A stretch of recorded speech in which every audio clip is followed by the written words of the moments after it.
બોલો સ્વામિનારાયણ ભગવાનની જય. પરમ કૃપાળુ ઈષ્ટદેવ ભગવાન સ્વામિનારાયણ તથા પરમ પૂજ્ય ધર્મ ધુરંધર 1008 આચાર્ય રાકેશ પ્રસાદ મહારાજ વતી લાલજી મહારાજ આવ્યા હતા.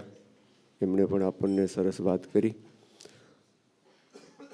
ચેરમેન સ્વામી ડૉક્ટર સંત વલ્લભદાસજી સ્વામી, શ્રી વલ્લભ સ્વામી, ગોવિંદ સ્વામી, બ્રહ્મસ્વરૂપ સ્વામી વગેરે સંતો, બધા ભક્તોને ભાવથી આજે જય સ્વામિનારાયણ.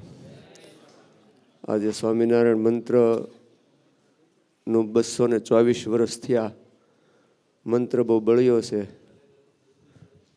ડૉક્ટર સ્વામી હમણાં બહુ સરસ વાત કરી કે ગમે એટલા તાળા હોય ને એક માસ્ટર કી હોય, બધા તાળા ખુલી જાય. તો ભગવાનનું નામ એક એવું છે કે જ્યારે કોઈ કામ ન લાગે ત્યારે કામ લાગે.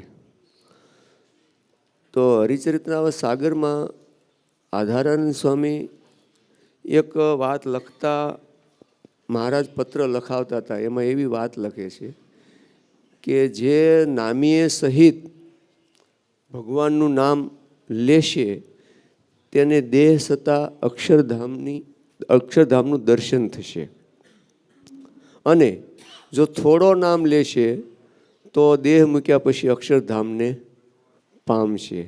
આ બહુ મોટી વાત છે. એક ખાલી સ્વામિનારાયણ નામ નામીએ સહિત લેવાથી અક્ષરધામ મળી જાય એ કોઈ નાની હુની વાત નથી. આ દુનિયામાં આપણને બધું જાણીએ છીએ, કોઈ વસ્તુ જેટલી મોટી લેવી હોય તો કેટલો પ્રયત્ન કરવો પડે. આગળ લખતા મહારાજ એવું કહે છે કે જે નામીએ સહિત નામ નથી લેતા તે ભક્ત કહેવાતા નથી, અને નામીએ સહિત નામ જે પ્રવર્તાવતા નથી તે ગુરુદ્રોહી, વચનદ્રોહી અને સંતદ્રોહી છે, અને ક્યારે ભગવાનને પામતા નથી એવું કહેવાય છે. એવું મહારાજે હરિચરિત્ર સાગરમાં ટકોર કરી છે. તો વાલા ભક્તો, વાત બહુ સીધી છે. સ્વામીએ બહુ સરસ વાત સમજાવી કે ઊંચે સ્વરે સ્વામિનારાયણ સ્વામિનારાયણ કરવા લાગો એટલે ઓટોમેટિક બધા જ કટ થઈ જાય અને ભગવાન એક આવી જાય.